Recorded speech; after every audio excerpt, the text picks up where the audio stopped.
애굽에서 출애굽한 이스라엘 백성들이 가나안에 들어와서 여리고성과 아이성을 무너뜨렸습니다.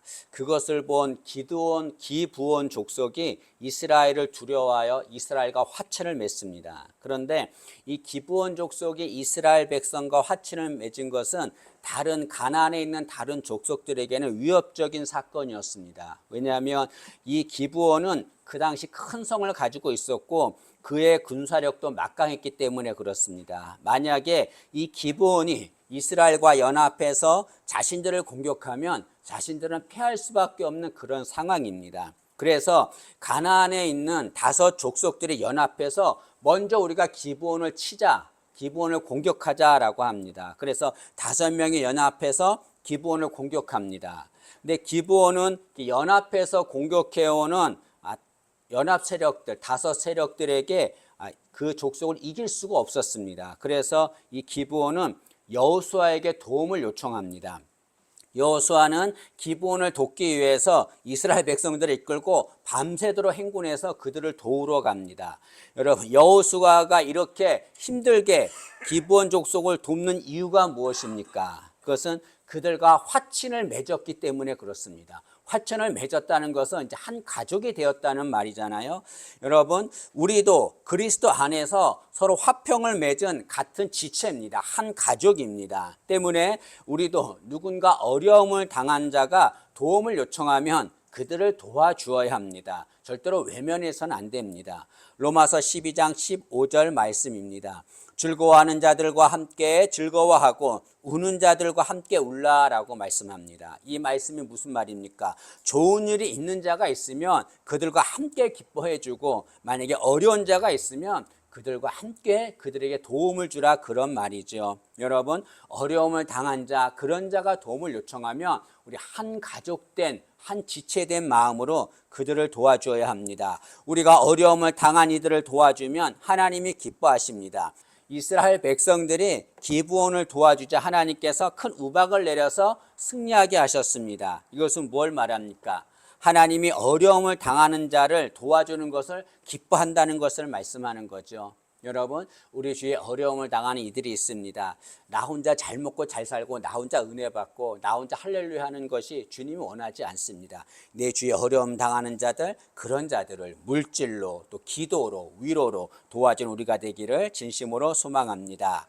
예, 가나안의 5 족속은 연합해서 기브온을 공격했습니다. 그들은 이렇게 생각했겠죠.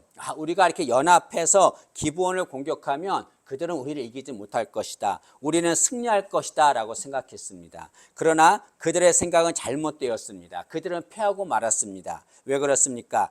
이스라엘이 하나님과 연합을 했기 때문에 그렇습니다. 이스라엘 백성이 하나님과 연합하자 하나님이 이스라엘 백성들과 기브온을 도와주었습니다. 여러분, 간혹 살아가면서 승리하는 삶을 살기 위해서 물질과 권력과 이런 세상 것들과 연합하는 이들이 있습니다. 그러나 여러분, 승리하려면 하나님과 연합해야 합니다. 왜 그렇습니까? 하나님과 연합하면 하나님이 싸워주기 때문에 그렇습니다. 이 험한 세상 승리하는 삶을 살기 위해서 우리는 무엇보다 하나님과 연합하기를 진심으로 소망합니다. 많은 노력을 합니다. 최선을 다합니다. 중요합니다. 그러나 정말 우리에게 간절히 중요한 것은 내가 하나님과 함께 하는가, 내가 하나님과 연합하는가, 먼저 그것을 돌아봐야 될 줄로 믿습니다. 하나님 없이 내 능력으로 하면 내가 하는 겁니다. 그러나 하나님과 연합해서 하면 하나님이 하시는 겁니다. 하나님이 하시면 승리하게 될 줄로 믿습니다. 어떠한 상황에서도 하나님과 연합해서 하나님과 함께하는 우리 되기를 진심으로 소망합니다. 이렇게 이스라엘은 하나님의 도움으로 가나안 연합 세력과 전쟁을 하고 있었습니다. 그런데 한 가지 문제가 발생했습니다. 그게 뭐냐면 해가 져서 어두워지고 있다는 거죠. 여러분, 해가 져서 어두워지면 이스라엘 백성은 더 이상 가나안 연합 세력과 전쟁할 수가 없습니다. 오히려 해가 어두워지면 가나안 연합 세력에게 역전을 당할 수가 있습니다. 왜 그러냐면 지금 이스라엘은 가나안 연합 세력과 싸우는데 어디에서 싸우냐면 우리 10절과 11절 말씀해 보면 비탈에서 싸운다라고 말합니다. 비탈이라고 하는 것은 험한 곳, 그런 곳을 말하죠. 그런 곳에서 전쟁을 하고 있는 겁니다. 여러분, 이스라엘 백성은 가나안의 지형에 익숙하지 않습니다. 그러나 이 가나안 연합 세력은 가나안의 지형에 익숙하죠. 때문에 해가 져서 어두워지면 그들은 이스라엘 백성들을 이길 수가 있습니다. 이스라엘 백성들은 패배할 수밖에 없는 거죠. 이스라엘 백성은 정말 지금 중요하고 긴급한 상황에 있습니다. 이런 상황에 패할 수밖에 없는 이런 상황에서 여호수아가 하나님께 기도하고 놀라운 선포를 합니다. 그 선포가 무엇이냐면 태양과 달에게 머무르라 라고 명령하는 것이었습니다. 12절 말씀을 한번 보시죠. 12절 보시면 여호와께서 아모리 사람을 이스라엘 자손에게 넘겨주시던 날에 여호수아가 여호와께 하래요 이스라엘의 목전에서 이르되 태양아 너는 기브온 위에 머무르라 달아 너도 아엘론 골짜기에서 그리할지어다 하며 지금 이스라엘 백성들은 해가 져서 이 가나안 연합 세력에게 패할 수밖에 없는 그런 긴급한 상황에 있습니다. 그런 상황에서 여호수아가 하나님께 기도합니다. 그리고서 태양과 달에게 머무르라 멈추라 라고 명령합니다. 여호수아가 이 선포를 하자 태양과 달이 종일토록 멈추었습니다. 그로 인해서 날이 어두워지지 않아서 이스라엘 백성은 기브온 연합 세력과의 전쟁에서 승리할 수 있었습니다. 여러분 성경에는 기적을 행한 많은 자들이 나옵니다. 모세는 홍해를 갈랐고 엘리야는 비를 내렸습니다. 많은 기적을 행한 자들이 있습니다. 그러나 성경에서 태양과 달을 멈추는 기적을 행한 자는 여호수아밖에 없습니다. 여러분 태양과 달이 종일토록 멈췄다는 게 이게 상식적으로 맞는 말입니까? 이건 상식적으로 맞지 않습니다. 왜 그렇습니까? 태양과 달이 종일토록 멈췄다는 것은 하루가 사라졌다는 것을 말합니다. 여러분 태양과 달이 멈춘 것은 하루가 사라지는 겁니다. 종일토록 멈췄기 때문에 하루가 사라지는 겁니다. 이거는 비상식적인 거죠. 그래서 혹자는 여호수아가 태양과 달을 멈춘 것은 지어낸 신화다라고 얘기합니다. 여러분 우리는 그런 걸 바라보는 것이 아니라 하나님을 바라봐야 합니다. 그 하나님이 어떤 분입니까? 태양과 달을 만드신 분이십니다. 그리고 그것을 다스리시는 전능하신 하나님이십니다. 때문에 그 전능하신 하나님은 얼마든지 태양과 달을 멈추게 하실 수가 있습니다. 미국 나사의 헤럴드 힐 박사가 10만 년 동안 지구를 연구했는데 연구하다가 하나 놀라운 사실을 발견했습니다. 그것이 24시간이 사라졌다는 거예요. 10만 년 동안의 지구를 연구했는데 24시간이 사라졌습니다. 그런데 이 헤럴드 힐 박사는 그 해답을 성경에서 찾았습니다. 여호수아가 태양을 멈추게 했습니다. 하루 종일 멈추게 했는데 그 시간이 23시간 20분이었습니다. 그리고 하나님께서 히스기야 왕이 죽게 되었을 때에 그의 생명을 15년 연장시켜 주겠다라고 약속하셨습니다. 그리고 그 약속의 증표로 그림자를 뒤로 10도 물러가게 했습니다. 그런 일이 있었는데 그 뒤로 10도 물러가게 한 그 10도가 지금 시간으로 40분입니다. 그러면 여호수아가 태양과 달을 멈춘 시간과 하나님께서 그림자를 뒤로 10도로 물러가게 한 시간이 합하면 24시간이 됩니다. 딱 하루가 되는 거죠.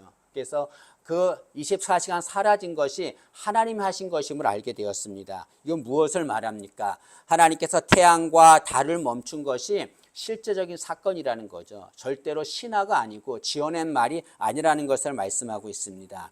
여러분 태양과 달이 멈추자 이 가나안 연합 세력은 무척 당황했을 것입니다. 왜냐하면 이 태양과 달은 이 가나안 연합 세력들이 섬기던 신들이었기 때문에 그렇습니다.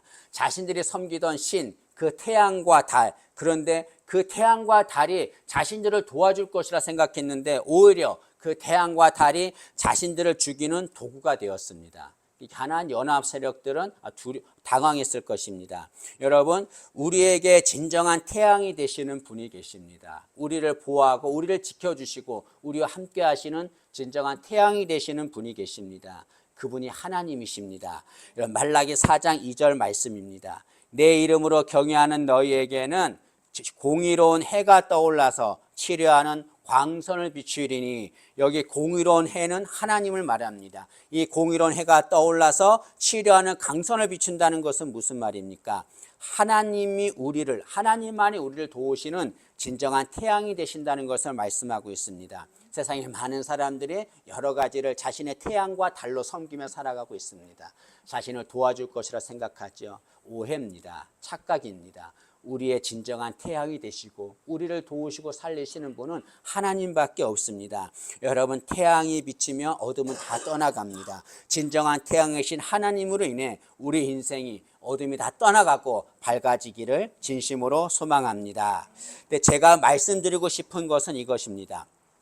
여호수아가 태양과 달에게 멈추라고 선포한 것은 믿음으로 선포한 것입니다. 여러분, 여호수아가 어떻게 태양과 달에게 멈추라라고 믿음으로 선포할 수 있었습니까? 우리는 그런 생각을 할 수나 있었을까요? 근데 여호수아는 그렇게 믿음으로 선포했습니다. 어떻게 여호수아는 그렇게 믿음으로 선포할 수 있었습니까? 그것은 그는 하나님의 약속을 신뢰했기 때문에 그렇습니다. 여러분, 여호수아가 기브온 족속을 도와주려고 하자 하나님이 여호수아에게 약속하셨습니다. 그 약속이 무엇이냐면 내가 전쟁에서 승리하게 해주겠다는 거죠. 우리 8절 말씀을 한번 보시죠. 8절 말씀 보시면 그때는 여호수아가 이스라엘 백성들과 함께 기브온 족속을 도와주러 가는 때를 말합니다. 그때에 여호와께서 여호수아에게 이르시되 그들을 두려워하지 말라. 내가 그들을 내 손에 넘겨주었으니 그들 중에서 한 사람도 너를 당할 자가 없으리라 하시니라. 하나님께서 여호수아에게 약속합니다. 걱정하지 마라, 두려워하지 말아라. 내가 너희와 함께하고 승리하게 할 것이야. 기브온 족속을 도와줄 때에 내가 가나안 연합 세력을 이기게 할 것이야 라고 하나님이 약속해 주었습니다. 여호수아는 하나님의 약속을 신뢰했습니다. 하나님의 약속을 신뢰하자 그에게 믿음이 생겼고, 그리고 담대하게 태양과 달에게 멈추라고 믿음으로 선포한 거죠. 여러분, 여호수아는 그동안 살아오면서 하나님이 약속하신 것은 반드시 지키시는 분이라는 것을 체험했습니다.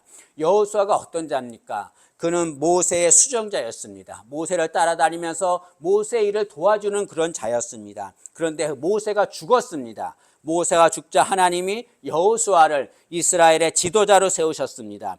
이스라엘 백성들은 그런 여호수아를 자신들의 지도자로 인정하지 않았습니다. 한낱 모세의 수정자였던, 모세의 종이었던 그런 여호수아가 어떻게 우리의 지도자가 되는가 인정하지 않았습니다. 그리고 여호수아도 자신이 이스라엘의 지도자가 되는 것이 두려웠습니다. 그렇게 두려워하는 여호수아에게 하나님께서 내가 너와 함께 하겠다, 내가 모세와 함께 한 것처럼 너와 함께 하겠다라고 약속하셨습니다. 여호수아 1장 5절입니다. 내 평생에 너를 능히 대적할 자가 없으리니 내가 모세와 함께 있었던 것 같이 너와 함께 있을 것임이니라. 내가 너를 떠나지 아니하며 버리지 아니하리니. 여러분, 모세는 수많은 기적과 능력을 행한 자입니다. 그리고 이스라엘의 절대적인 영적 지도자였습니다. 그가 그렇게 능력을 행하고 이스라엘의 지도자가 될 수 있었던 비결이 무엇입니까? 하나님이 그와 함께 하셨기 때문에 그렇습니다. 연약한 모세였지만 하나님이 함께 하자 그게 능력이 임하게 된 거죠. 그런데 하나님께서 내가 모세와 함께 한 것처럼 너와 함께 하겠다고 여호수아에게 약속하셨습니다. 그 약속대로 하나님께서는 여호수아에게 함께 하셨습니다. 그로 인해 여호수아는 능력 있는 지도자가 된 거죠. 그렇게 여호수아는 하나님께서 한번 약속하신 것은 반드시 지키시는 분이라는 것을 체험했습니다. 그래서 하나님께서 이 전쟁에서 승리하게 할 것이라고 하는 그 약속을 하자 그 약속을 신뢰한 거죠. 그리고 믿음으로 선포한 것입니다. 여러분, 여호수아만뿐 아니라 우리도 여호수아처럼 믿음으로 선포하는 자가 되기를 진심으로 소망합니다.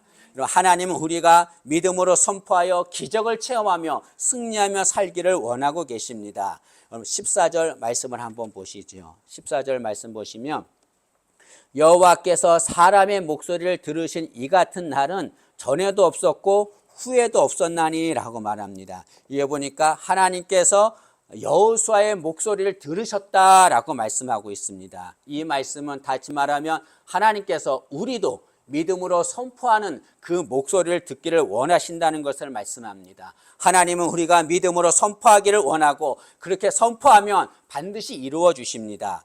민수기 14장 28절입니다. 그들에게 이르기를 여호와의 말씀에 내 삶을 두고 맹세하노라. 너희 말이 내 귀에 들린 대로 내가 너희에게 행하리니라고 말씀했습니다. 하나님 말씀하기를 너희의 말이 내 귀에 들린 대로 내가 행할 것이다. 다시 말하면 너희들이 믿음으로 선포하면 내가 그 선포한 것을 이루어 주겠다라고 말씀하는 거죠. 때문에 여러분, 하나님은 우리가 믿음으로 선포하며 살기를 원합니다. 믿음으로 선포해서 기적을 체험하며 승리하는 삶을 살기를 원합니다. 우리는 여호수아처럼 믿음으로 선포하는 삶을 살아야 될 줄로 믿습니다. 근데 간혹 여러분, 믿음을 마음에 품기만 하는 이들이 있습니다. 믿음이 있어요, 믿음. 근데 그 믿음을 마음에 품기만 하는 이들이 있습니다. 그러면 절대로 기적은 일어나지 않습니다. 왜냐하면 믿음을 마음에 품는다는 것은 하나님의 능력을 마음에 가둔다는 것과 똑같기 때문에 그렇습니다. 마음을 믿음을 품는 것이 아니라 믿음으로 선포해야 합니다. 여호수아는 믿음을 마음에 품기만 하지 않고 선포했습니다. 그러자 기적이 일어났습니다. 우리도 믿음이 있습니다. 그 믿음을 마음에 품지만 말고 선포해야 합니다.